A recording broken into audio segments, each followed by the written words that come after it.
Good evening to all and welcome to Talk in Point. I am Rachel. And I am Shannon. And this evening we come to you with a very interesting topic, life after the SCA examinations in preparation for secondary school. A lot of people view this time after the C results as a time for true relaxation, de-stress and a true vacation. But is it really only about relaxation? Or can we see it as a time to truly prepare for what some may consider the most important 5 to 7 years of one's life? Yes, Shannon, I think it is a time to relax and kick back because of all the anxiety and stress that the children have gone through, the parents have gone through preceding the exams, from lessons to not doing things that they like swimming or going on the beach and that kind of thing. And yes, while I agree with having some good old-fashioned fun, one should not stray away from the preparation that it takes to prepare yourself and your child for secondary school, because it's only a matter of time before school reopens. And we all know that secondary school environment. Exactly. Rachel, let me ask you a question. Do you believe that Form 1 is too early for you to place your child under rigorous educational activities such as extra lessons and those kind of things? Yes and no. Because some children may need that helping hand with all the adjustments, with adding of a language or 2 languages, even like literature, which is a little bit difficult or so on for some individuals.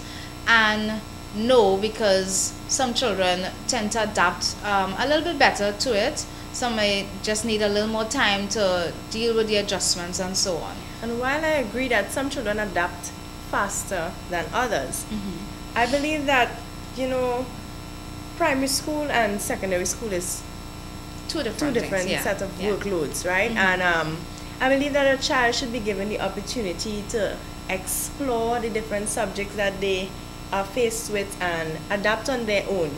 And if at Form 2 and Form 3 you realize that your child needs the extra or added help, then at that point in time it's okay. But I believe that Form 1 is a little too early. It's a little too early for them.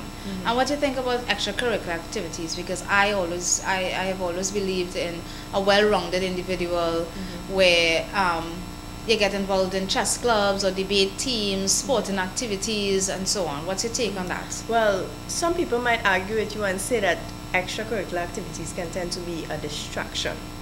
Some children might tend to focus more on sports, and some schools might tend to play with that. You have a really good footballer, so you're training him all the time, football, and they tend to ignore the academics, and that student's grades goes down the drain. However, a solution that I think for that is that you don't do well in your academics, then you don't play. Then you don't play. So I think that is something that we need to adapt.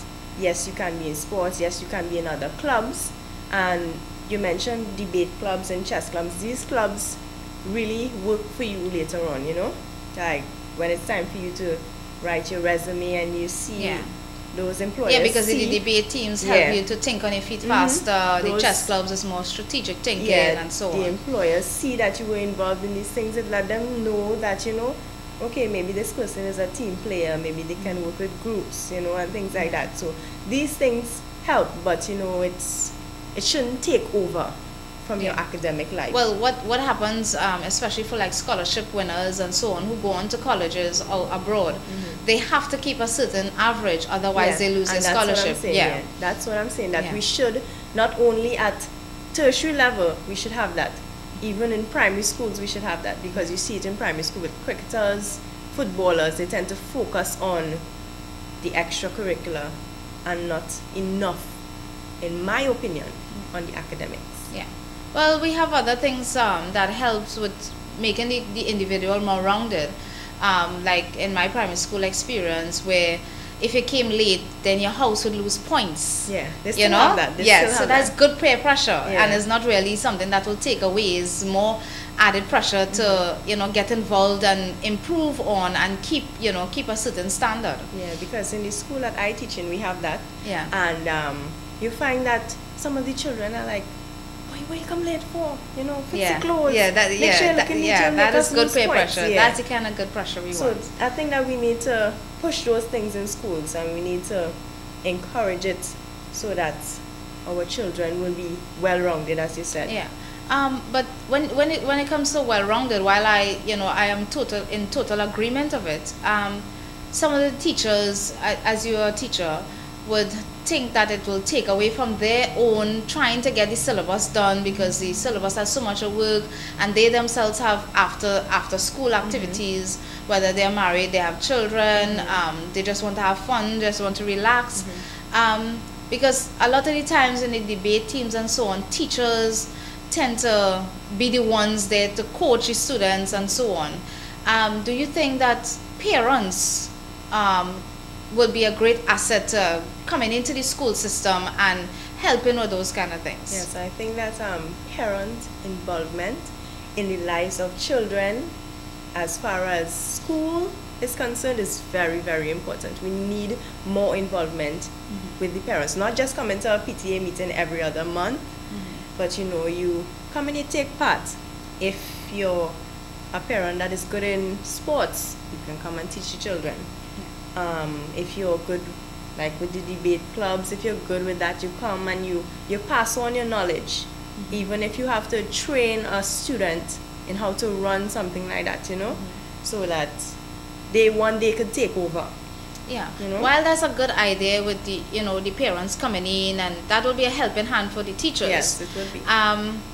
There's a lot of issues when it comes to, like, is this person really qualified? Like before it was just, well, my friend mother could cook, so she teach me how to cook, and now it's more like, is this person qualified to teach? Is this person qualified to teach anything? Well, even though I think you have somebody that is qualified, you can have parents there for the purpose of supervision. Right. You have the parents there, and the teachers with guidance, teachers and so guide, because you'll find that teaching is not only half 8 to 3 o'clock. Right. It goes a lot after that. And through that. Yeah. So teachers, parents, everybody needs to get involved. So Shannon, we have, discussed a few things, interesting topics, from relaxation after the C exams to extracurricular activities throughout our school lives and so on. But one thing that we didn't mention was music, and I think that's an important part of molding of the young impressionable minds. It's not just playing the instruments, but actually learning the rudiments of music. I agree. At this point, we invite our viewers to please send in your comments. Tell us what you liked, what you didn't like, and tell us what you think we should have touched on. Remember, this program is geared towards educating, informing, and motivating. Thank you for viewing Talk in Point.